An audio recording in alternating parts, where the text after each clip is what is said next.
बिस्मिल्लाहिर्रहमानिर्रहीम। इय्याक नअब्दु व इय्याक नस्तईन। मेरे पाकिस्तानियों, मैं आज अपनी सारी कौम को समझाना चाहता हूँ कि क्यों हम इस जगह पे पहुँच गए कि हम जेल भरो तहरीक का आगाज़ करना चाहते हैं। इसकी क्या वजह है? देखिए, सारी दुनिया में कौमें किसी कानून के तहत चलती हैं। कानून क्या होता है? वो आइन फैसला करता है कि क्या कानून में जायज़ है और कौन सी चीज़ नाजायज़ है। जब से ये इम्पोर्टेड हुकूमत आई है, इस मुल्क के आइन और कानून की धज्जियाँ उड़ाई गई हैं। हालात ये हैं कि अदालतों की भी बातें, उनके अहकामात ना पुलिस सुनती है, ना ये रियासत सुनती है। मैं आपको मिसाल देता हूँ कि अभी हाल ही में जब ये इम्पोर्टेड हुकूमत भाग रही थी इस्लामाबाद के लोकल गवर्नमेंट इलेक्शन से, तो अदालत ने कहा कि फौरी तौर पे डेट दो, बल्कि उन्होंने तो कहा कि 48 घंटे में करवाओ। अभी तक कोई महीना होने लगा है तकरीबन, अभी तक इलेक्शंस नहीं हुए। उसके अलावा जिस तरह फंडामेंटल राइट्स, जो बुनियादी हकूक़, जो हमारा आइन हमें हमारे बुनियादी हकूक़ की हिफाजत करता है, हालात ये हैं कि लोगों को उठाया जाता है। कितने लोगों को, सोशल मीडिया के लोगों को उठाया गया, उनको तशद्दुद किया गया उनके ऊपर, सिर्फ इसलिए कि उनकी कोई ट्वीट थी, उसके ऊपर उठाया गया, तशद्दुद किया गया। अभी तक कई ऐसे लोग हैं जिन्होंने जिस तरह का तशद्दुद किया गया, अभी तक उनका ज़हनी तवाज़ुन ठीक नहीं हुआ।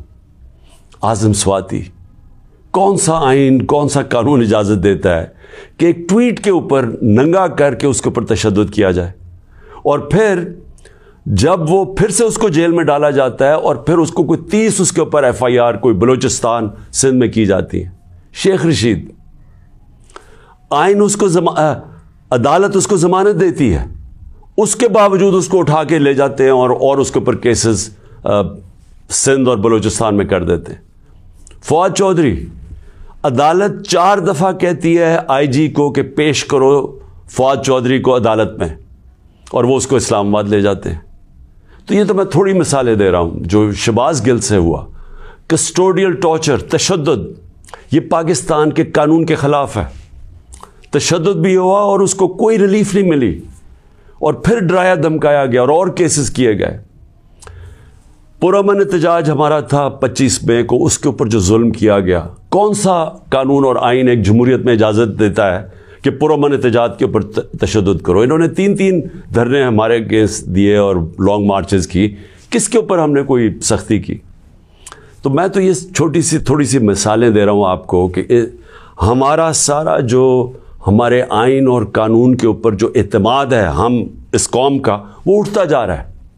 और बल्कि हमें ये खौफ है कि जो अब आइन, जो जमहूरियत बेस होती है जिस आइन के ऊपर, और जमहूरियत के अंदर वाज़े तौर पे है कि 90 दिन के अंदर इलेक्शंस करवाने पड़ेंगे। हमने अपनी 2 हुकूमतें पंजाब और सिंध में क्यों गिराई, डिज़ोल्व की? खुद कोई ऐसे नहीं करता। हमने सिर्फ आइन को सामने रख के की कि हमें जब पता था कि 90 दिन के अलावा आप आगे नहीं जा सकते, तो हमने उसको सामने रख के इलेक्शंस की तरफ गए, इसलिए कि मुल्क एक बहुत बड़े बुरहान का शिकार है, एक पॉलिटिकल इंस्टेबिलिटी का शिकार है। और जब तक इस मुल्क में सियासी इस्तेकाम नहीं आता, हमारी माशत नहीं ठीक होने लगी। तो हमने कुर्बानियाँ दी 2 गवर्नमेंट्स की, जो तकरीबन 66% पाकिस्तान है, सिर्फ इसलिए कि आइन 90 दिन में इलेक्शन करवाता है। अभी तक कितने दिन हो गए हैं? 20-25 दिन हो गए हैं, अभी तक कोई डेट नहीं मिली। दोनों इलेक्शन कमीशन और ये जो 2 हुकूमतें, जो 2 गवर्नर्स हैं, उन्होंने डेट्स नहीं अभी तक दी, और ये सीधी पाकिस्तान के आइन की वायलेशन है। और अगर ये 90 दिन से आगे जाते हैं तो आइन बड़ा साफ है इसमें कि आर्टिकल 6 लगेगा।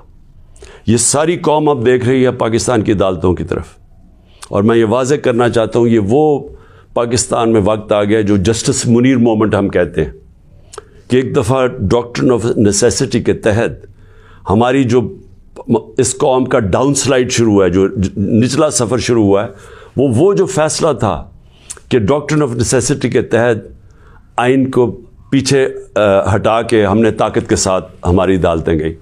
تو آج بھی وہی وقت ہے, سارا پاکستان دیکھ رہا ہے, ٹائم بدل چکا ہے. اگر یہ ہم نے دیکھا کہ اس سے آگے جاتے ہیں تو ہم نے یہ پلان کیا ہوا ہے کہ ہم نے اپنے آئین, اپنے ملک کے قانون کے رول آف لاء کے لیے, انصاف کے لیے ہم نے یہ جیل بھرو تحریک کا فیصلہ کیا, کیونکہ ہمیں کوئی نظر نہیں آ رہا کہ یہ جو وہ لوگ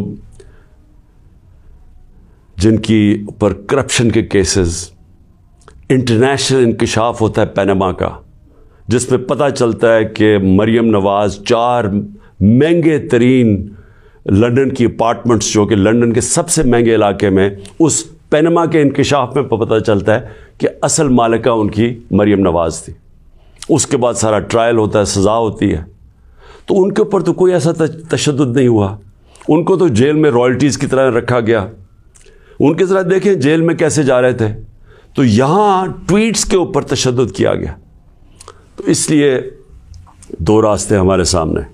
ایک راستہ یہ ہے کہ ہم توڑ پھوڑ کریں, انتشار پھیلے گا ملک میں, سڑکیں بند کریں, پتھراؤ کریں, پہیہ جام سٹرائک کریں. تو ملک کے تو آگے حالات وہ ہیں, پاکستان کی تاریخ میں معیشت ادھر تک نیچے نہیں پہنچی جو انہوں نے پہنچائی ہے, اور یہ ہم سب کو پتہ تھا ہونا ہی ہے. اور ہم نے جو اس وقت ان کے ہینڈلرز تھے ان کو واضح کر کے بتایا کہ اگر آپ نے سازش کر کے حکومت گرائی گئی, ان سے نہیں سنبھالی جائے گی, اور نہیں سنبھالی گئی. تو آج کبھی بھی اتنا بڑا اکنامک کرائسس نہیں آیا جو آج پاکستان میں ہے. کبھی عام لوگوں کی زندگی میں اس طرح کی مہنگائی نہیں آئی جو آج آئی ہے. جو بے روزگاری بڑھتی جا رہی ہے, ایک طرف مہنگائی بڑھ رہی ہے, بے روزگاری, تو ملک کے معاشی حالات تو بہت برے ہیں. تو ہم اس لیے اس کو سامنے رکھ کے, اور 26 سال کی سٹرگل میں کبھی بھی ہم نے انتشار کی پالیٹکس نہیں کی. لہٰذا یہ پرامن طریقے کا احتجاج ہے جیل بھرو تحریک. میں آج اپنے سارے کارکنوں کو, بلکہ میں تو پاکستانی عوام کو بھی یہ کہتا ہوں کہ یہ اس وقت آپ پالیٹکس نہیں کر رہے ہیں, آپ اپنے ملک کے لیے جہاد لڑ رہے ہیں, حقیقی آزادی کی جنگ لڑ رہے ہیں. میں آج آپ سب کو کہوں گا کہ میرے اپنے کارکنوں کو کہ جو ہمارے ضلعی صدر ہیں, ڈسٹرکٹ پریزیڈنٹس جو ہیں, ان کے اوپر رجسٹریشن شروع کریں.